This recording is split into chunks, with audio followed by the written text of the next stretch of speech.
Hey church family, this is Pastor Andrew here in our series Life with Luke, and I'm going into our midweek message here, a thing that we're doing each week to look back at what we studied the previous Sunday.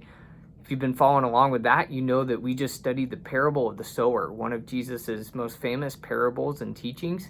And as we looked at that parable, it gave us permission to kind of ask, why does Jesus even use this strategy? Why does he teach in parables? And we saw by a show of hands in our own church that at one time or another, we've all been confused by parables of Jesus in the past. And I think that we had an opportunity to just voice, yeah, these parables are sometimes super confusing. Maybe you, whoever's watching this today, have felt that way at some point in time. But as we looked into that a little bit, we realized that that was kind of an intentional strategy of Jesus. He was trying really hard to create something that would require a little bit more thought from us.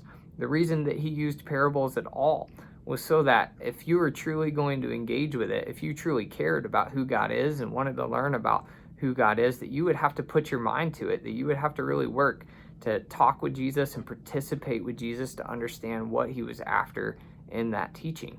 And so we saw that in the parable of the sower. He throws out this crazy story of 4 different seeds, right? One lands on the path and is completely unable to grow. And then the next 3 have a little bit better odds. One lands in soil that has rocks underneath, and so it isn't able to root super well though, and it doesn't grow up for too long.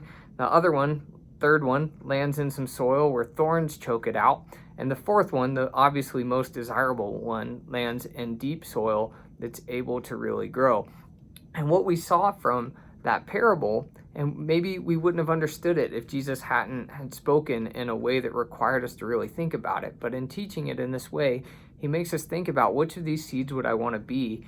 And furthermore, what is the benefit of seed number 4? And I just today in our midweek message wanted to kind of highlight the most important thing about seed number 4. And it gets here at Luke chapter 8 into verse 8 and says, "Still other seed fell on good soil. It came up and yielded a crop 100 times more than was sown." I think that really just captures the biggest heart of this whole story, the whole parable that Jesus is presenting here. The goal isn't simply to check ourselves off the list and say, okay, I'm the seed that is saved. I am the seed that has my heavenly passport stamped already.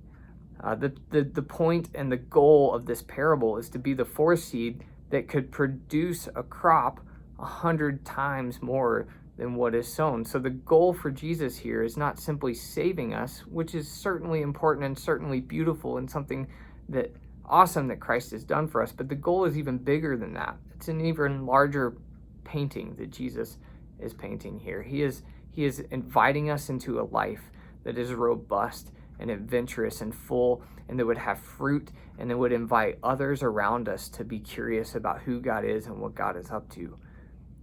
So from all that, we learned that life with Jesus isn't one where we sit on the sidelines. It's one where we are invited to wrestle with Christ's teachings, to wrestle with who Jesus is, and to truly come alongside and participate with Jesus. So my challenge and reminder to all of us this week is, if you want to comprehend who Jesus is, we need to learn to participate with Jesus.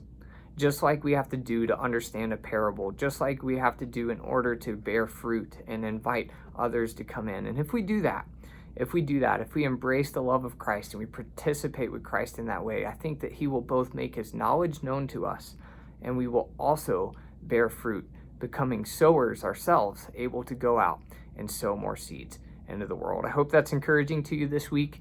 I'd invite you all to go be a sower that's participating with Jesus.